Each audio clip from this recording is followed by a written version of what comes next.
Hoje é dia de vencer bem e colar na liderança. Mas como o Botafogo vai fazer isso? Vem comigo.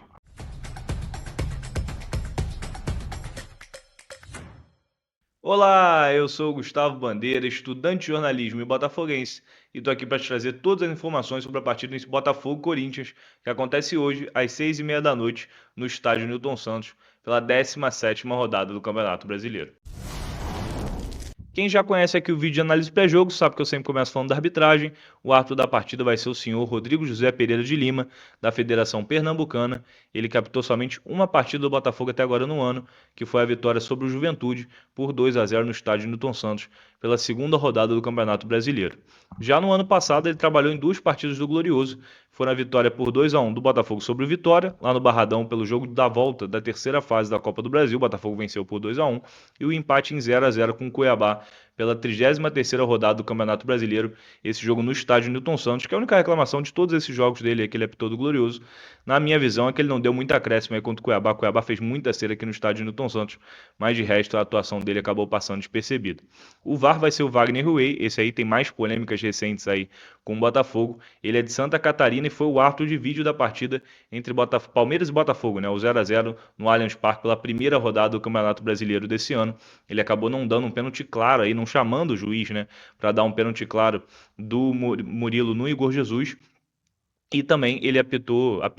Ele foi o árbitro de vídeo da partida contra o Vasco pela 13ª rodada no Mané Garrincha e chamou o Daronco, esse jogo foi recente, há 2 semanas atrás, chamou o Daronco para marcar um pênalti do João Vitor, mas que acabou batendo a bola no braço, né? Mas ele mostrou que houve uma falta aí do Arthur antes e o pênalti acabou não sendo marcado. Ele não ajudou a gente uma vez, tentou ajudar na outra, mas acabou achando ali uma faltinha antes, uma faltinha meio marota, mas acho que acabou acertando. Errou na primeira, acertou na segunda.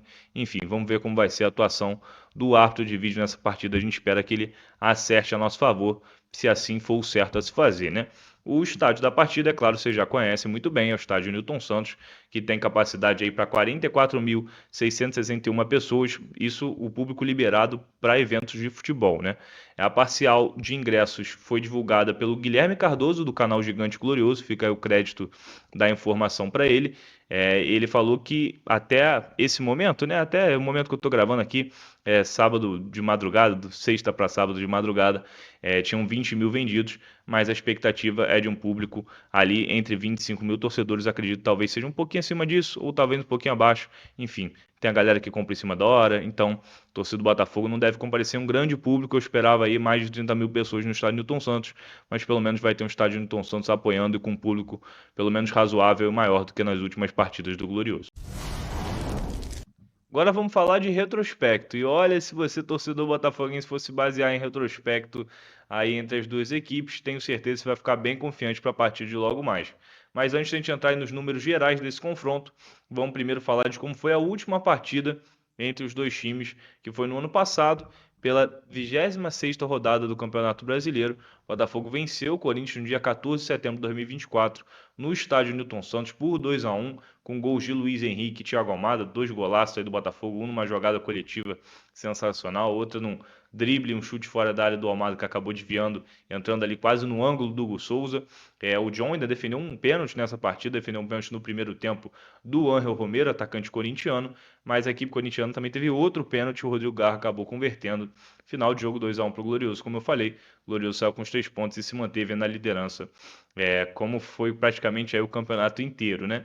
Bom, as equipes já se enfrentaram pelo Campeonato Brasileiro Série A, Copa Libertadores da América, Copa do Brasil, Copa Sul-Americana e Torneio Rio-São Paulo. São ao todo 104 jogos entre as duas equipes, com 43 vitórias do Botafogo, 24 do Corinthians e 37 empates.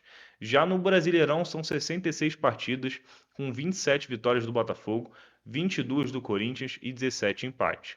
Já o Botafogo como mandante no geral são 51 jogos, 27 vitórias do Botafogo, 16 do Corinthians e 8 empates. Por último, o Botafogo como mandante apenas no Brasileirão são 35 partidas, com 18 vitórias do Glorioso, 11 do Corinthians e 6 empates.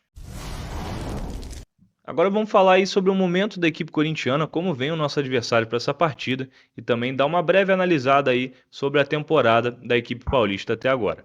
Bom, o Corinthians vem bem impressionado por esse jogo, o técnico Dorival Júnior está perigando no cargo, já foi cogitado sua demissão na quarta-feira, se perdesse para o Cruzeiro, acabou empatando em 0-0 na Neoquímica Arena, acabou jogando bem ali, fazendo uma boa partida, convenceu os torcedores, convenceu a diretoria, ele acabou ainda não sendo demitido, mas sofreu uma derrota dura aí para o Botafogo, pode sim ser demitido do cargo. Os jogadores também muito pressionados pela torcida. Teve protesto há 2 semanas atrás. Então a situação do Corinthians não está legal e fora de campo existe uma pressão política aí para o presidente renunciar, o Augusto Melo, ele que já se afastou do cargo, está aí rolando o processo de impeachment, enfim, uma loucura que eu não vou aprofundar muito, porque não é o foco desse vídeo.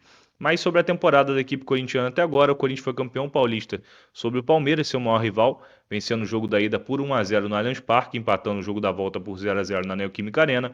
Já na Libertadores, a equipe foi eliminada na terceira fase da pré-Libertadores, sendo derrotado por 3-0 pelo Barcelona de Guayaquil lá no Equador. No jogo da volta venceu por 2-0 na Neoquímica Arena, mas acabou caindo para a Sul-Americana. E na Sul-Americana, na fase de grupos, foi eliminado no grupo C, ficou em terceiro no grupo com o Huracan da Argentina, América de Cali da Colômbia e Racing do Uruguai. Na Copa do Brasil, a equipe eliminou o Novo Horizontino na terceira fase, venceu os dois jogos por 1-0, tanto fora quanto dentro de casa, e agora vai enfrentar o Palmeiras na quarta-feira pelas oitavas de final. O derby paulista aí mais uma vez vai acontecer e com pressão dos dois lados, especialmente desse lado corintiano. E o Corinthians, inclusive, vai poupar jogadores para esse confronto, poupar jogadores contra a gente para esse confronto, mas já já a gente fala mais sobre isso. Bom, sobre o Campeonato Brasileiro, que é o foco aí do vídeo, né? Já que o jogo é pelo Campeonato Brasileiro, o Corinthians é o 11º colocado do campeonato, com somente 20 pontos conquistados em 16 partidas. Foram 5 vitórias, 5 empates e 6 derrotas, com 15 gols marcados e 19 gols sofridos. Nas últimas 5 partidas foram apenas uma vitória, 2 empates e 2 derrotas, com 3 gols marcados e 5 gols sofridos. O retrospecto da equipe como visitante também é muito abaixo, com apenas uma vitória, 4 derrotas, 3 empates, 4 gols marcados e 12 gols sofridos. Agora vamos falar dos desfalques e dos pendurados para essa partida. Começando aí com o Botafogo. O Botafogo tem 5 desfalques para esse jogo. Vou falar aí primeiro dos 3 de sempre, que eu sempre cito aqui, né? O Bastos operou o joelho recentemente. O joelho teve uma lesão no joelho esquerdo.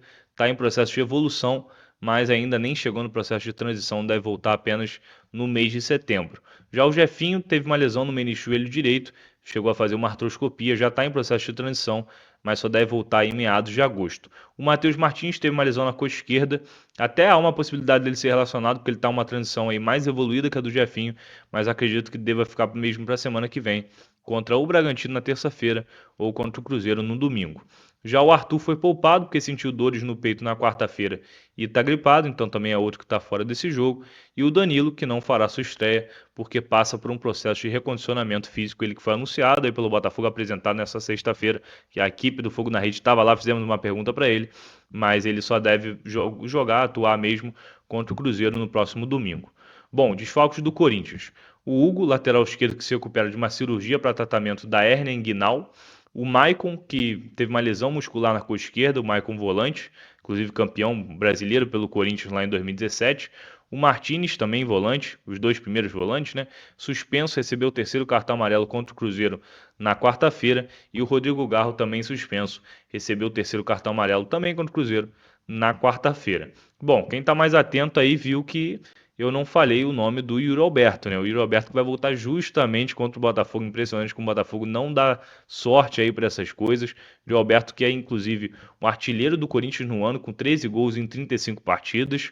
Ele que estava 2 meses parado, porque teve uma lesão aí, uma fratura no processo transverso da vértebra L1. E ele, inclusive, nessa última quinta-feira, renovou o contrato até junho de 2030. Então é um jogador muito querido aí, artilheiro da equipe, querido pela torcida e que deve começar no banco de reservas, sem ritmo de jogo, é verdade, mas é um jogador perigoso para a gente ficar de olho. Agora vamos aqui para o campinho tático para eu te mostrar as prováveis escalações e como devem jogar as equipes. Bom, começando aí pelo Botafogo, John no gol, Vitinho lateral direita, Caio Pantaleão na zaga pela direita, Barbosa na zaga pela esquerda, Alex Telles de lateral esquerdo, Newton de primeiro volante, Alan de segundo volante, Savarino de camisa 10, Natan Fernandes de ponta direita, Montoro de ponta esquerda e Arthur Cabral de centroavante, nosso camisa 98. Já o Corinthians, No gol tem Hugo Souza, Mateuzinho lateral direita, João Pedro Tchoca de zagueiro direito, Kaká de zagueiro esquerdo, Angileri de lateral esquerdo, Raniel de meio volante, aí dois volantes um pouco mais à frente dele, que são o Breno Bidon e o Charles, e no ataque, Carrídio, Thales Magno e Ángel Romero. Falando sobre escalações ainda, existe uma dúvida aí na escalação do Botafogo, segundo o GE. Eu estou pegando aqui de acordo com o GE, né, as escalações, que é a dúvida na lateral esquerda entre Alex Telles ou Cuiabano. Acredito que ele vai seguir com Alex Telles mesmo, mas o Cuiabano vem de um bom momento aí, decidiu o jogo contra o Sport com um gol muito bonito, então pode ser que entre de titular, mas eu acredito que só vai entrar no segundo tempo mesmo. Já no Corinthians existe algumas dúvidas, porque o Corinthians, como eu falei, deve ir com um time misto, porque está pensando no jogo contra o Palmeiras na quarta-feira, jogo decisivo aí pela Copa do Brasil. Na lateral direita existe a dúvida entre Mateuzinho ou Léo Maná. A gente espera que ele entre com o Léo Maná, porque é um jogador considerado aí mais fraco tecnicamente do que o Mateuzinho. O Mateuzinho é muito bom ofensivamente, mas deixa buracos defensivamente. O Léo Maná é um jogador assim bem abaixo do nível de Série A. E também existe outra dúvida aí no time do Corinthians, que é no meio entre o Breno Bidon e o Luiz Gustavo Bahia. Cadê ele aqui, ó? Ó, Luiz Gustavo Bahia ou o Breno Bidon, um dos dois aqui. Tomara que o Luiz Gustavo Bahia comece jogando. É um menino, né? O Breno Bidon já é um jogador mais acostumado a jogar grandes jogos e é um bom jogador, então tem que tomar cuidado aí com ele se ele realmente jogar. A gente espera que comece o menino, que aí fica ainda mais time misto aí, time reservão do Corinthians para essa partida. E sobre como as duas equipes devem jogar, olha, eu acredito que o Botafogo deve jogar da mesma forma que vem jogando dentro de casa, com pressão alta, apertando a saída de bola da equipe corintiana. O Botafogo já tem essa postura, inclusive desde o Renato Paiva, né, apertava um pouco a saída de bola, com o David Ancelotti apertou mais ainda contra a equipe do Vitória. O próprio David falou na coletiva que a intenção era fazer um gol rápido ali dentro dos 15, 25 minutos iniciais para poder controlar o jogo, poder sair em transição, né, já pegar o Corinthians mais desprevenido porque teria o Vitória, perdão, mais prevenido porque teria que sair para ataque. Então acredito que contra o Corinthians vai ser a mesma coisa. Se o Botafogo achar um gol rápido, o Botafogo pode abaixar as linhas com mais tranquilidade e aí sair em velocidade, principalmente com jogadores jovens aí nas pontas, né? O Montoro na ponta esquerda e o Matheus Martins na ponta direita. O Savarino também não é um jogador também tão veloz, mas tem sua agilidade ali e tem um ótimo passe que pode ajudar os nossos atacantes, o Arthur Cabral, principalmente a segurar essa bola lá na frente e achar bons passes aí, principalmente para a gente atacar pelos lados, com o Alex Telles, com o Vitinho também, que não vem muito bem ofensivamente, né? Não é bom ofensivamente, mas pode nos ajudar aí na correria, que é um lateral de muito vigor físico. Bom, já o Corinthians deve marcar aí de um bloco baixo para bloco médio, eu acredito, talvez sair um pouquinho mais da sua área, não acho que deve ficar tão atrás assim, mas talvez uma postura mais ou menos aqui como eu estou colocando aqui no campinho. Acredito que o Corinthians também não vai se expor tanto, porque vem aqui para buscar, vem aqui para o Rio de Janeiro para buscar um empate, que acho que já é um resultado bom demais aí para o Corinthians, que vem com um time misto numa situação caótica aí no, então, como eu já falei, de política e dentro de campo também. Então, o Dorival Júnior pressionado deve buscar um empate para não sair ainda mais pressionado desse jogo e ir mais tranquilo para o jogo de quarta-feira, que é o foco deles na Copa do Brasil contra o Palmeiras. E a outra questão aí do Botafogo é da bola parada, que eu citei até no último jogo que seria importante. O Botafogo teve poucas oportunidades, com o Alex Telles cobrando, com o Savarino também cobrando já do outro lado. Acho que é importante. O Botafogo também já vem produzindo algumas jogadas de bola parada nesses últimos jogos, então é importante vocês ficarem de olho aí, principalmente o Caio Pantaleão, que vem subindo muito bem de cabeça. O próprio Barbosa também, dentro da área, querendo ou não acerta muito de cabeceio, mas é um jogador muito alto. E o Newton também tem essa característica. Enfim, o próprio Arthur Cabral, nosso centroavante também. A bola aérea é muito forte, então o Botafogo pode usar isso como arma para furar a retranca do Corinthians, caso o jogo esteja 0-0, ou enfim, de ampliar o placar e aí deixar o jogo mais tranquilo ainda. É isso, galera. Se você chegou até aqui, muito obrigado. Deixa o like, se inscreve no canal, que isso é muito importante para fortalecer o nosso trabalho. E deixa aí nos comentários quanto é que você acha que vai ser o jogo. E fica ligado que a partir de 5h30 tem a nossa transmissão aqui no nosso canal do YouTube, diretamente lá do estádio Newton Santos. A gente vai trazer toda a atmosfera da partida para você, todas as informações que você precisa ter. É uma transmissão bem bacana de botafoguense para botafoguense. Faz a cobertura completa com pré-jogo, transmissão toda da partida, pós-jogo também. Então tira o som do Prime Video, que é onde vai estar passando um ajuste ali com a transmissão do Prime Video. Aí você tira o som e bota a minha narração, os comentários do Theo e do Gabriel, que eu tenho certeza que você vai gostar bastante. Transmissão de botafoguense para botafoguense, feita especialmente para você, torcedor. Beleza? Te espero lá, hein? A partir de 5h30. vem aqui no YouTube com a gente, que eu tenho certeza que você vai gostar. Tamo junto, saudações alvinegras.